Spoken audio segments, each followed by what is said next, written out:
The Reserve Bank of India has continued to focus on preserving price and financial stability. Reserve bank of India की monetary policy committee की meeting के बाद policy decision की announcement कर दी गई है। इस फाइनेंशियल ईयर में एमपीसी की दूसरी मीटिंग में एक बार फिर से रेपो रेट को लेकर बड़ा ऐलान किया गया है। आरबीआई ने लोगों को बड़ी राहत देते हुए रेपो रेट को स्थिर रखा है, यानी आरबीआई ने रेपो रेट में कोई भी चेंजेस नहीं किए हैं।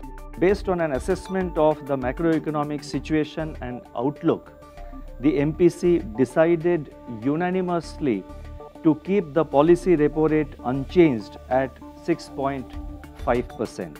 अब इसका आपकी ईएमआई पर क्या कुछ असर होने वाला है, चलिए आपको इस वीडियो में बताते हैं। आरबीआई ने रेपो रेट 6.50% पर बरकरार रखा है। जैसा कि पहले से एक्सपेक्ट किया जा रहा था कि आरबीआई अपने रेपो रेट को स्थिर रख सकता है, ऐलान भी उसी तरह से हुआ है। महंगाई के डेटा को देखते हुए आरबीआई ने रेपो रेट को 6.50% पर स्थिर रखने का फैसला किया है। खास बात है कि लगातार दूसरी बार रेपो रेट में कोई बदलाव नहीं किया गया है। आरबीआई ने कहा कि इंडियन बैंकिंग सिस्टम मजबूत दिख रहा है, क्रेडिट ग्रोथ अच्छी है, इकोनॉमी के दूसरे इंडिकेटर्स भी अच्छी स्थिति में हैं और ग्रोथ कर रहे हैं। इकोनॉमी के डेटा से मिल रहे अच्छे संकेतों को देखते हुए एमपीसी के 6 में से 5 मेंबर्स ने रेपो रेट को स्टेबल रखने के पक्ष में अपना वोट किया।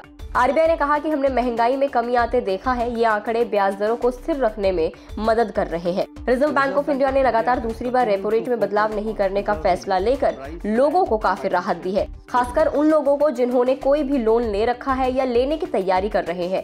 आरबीआई की मॉनेटरी पॉलिसी कमेटी की बैठक हर 2 महीने में एक बार होती है। आखिरी बार अप्रैल में हुई थी और इस बैठक के बाद आरबीआई ने रेपो रेट में कोई बदलाव नहीं किया था। उस वक्त भी आरबीआई गवर्नर ने कहा था कि देश की इकोनॉमी में जारी रिकवरी को बरकरार रखने के लिए ये फैसला लिया गया है। हालांकि उन्होंने इशारा किया था कि अगर जरूरत पड़ी तो आगे रेपो रेट में इजाफा किया जा सकता है, लेकिन आंकड़ों की गणना के बाद रिजर्व बैंक ने एक बार फिर से ब्याज दरों को स्थिर रखते हुए उसे 6.50% पर बरकरार रखा है।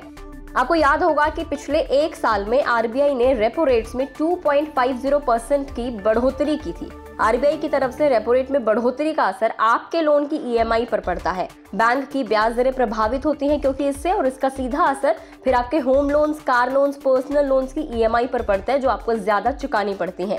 अब आपको जाते जाते ये भी बता देते हैं, अगर आपको नहीं पता कि रेपो रेट क्या होती है, तो आरबीआई की रेपो रेट वो दर होती है जिस पर reserve bank of India commercial banks को लोन देता है। जब आरबीआई का रेपो रेट बढ़ता है तो बैंकों को आरबीआई से महंगा लोन मिलता है। बैंक को महंगा लोन मिलेगा तो बैंक अपने कस्टमर्स को भी महंगा लोन बांटेंगी, यानी रेपो रेट बढ़ने का बोझ बैंक से होते हुए कस्टमर्स तक पहुंच जाता है। बैंक की ब्याज दर बढ़ती है और होम लोन, कार लोन और पर्सनल लोन, जो भी लोन आप लेते हैं, उनकी ब्याज दरें बढ़ जाती हैं। अब आप सोच रहे होंगे कि जब लोगों पर इसका असर पड़ता है तो आरबीआई रेपो रेट को बढ़ाता ही क्यों है?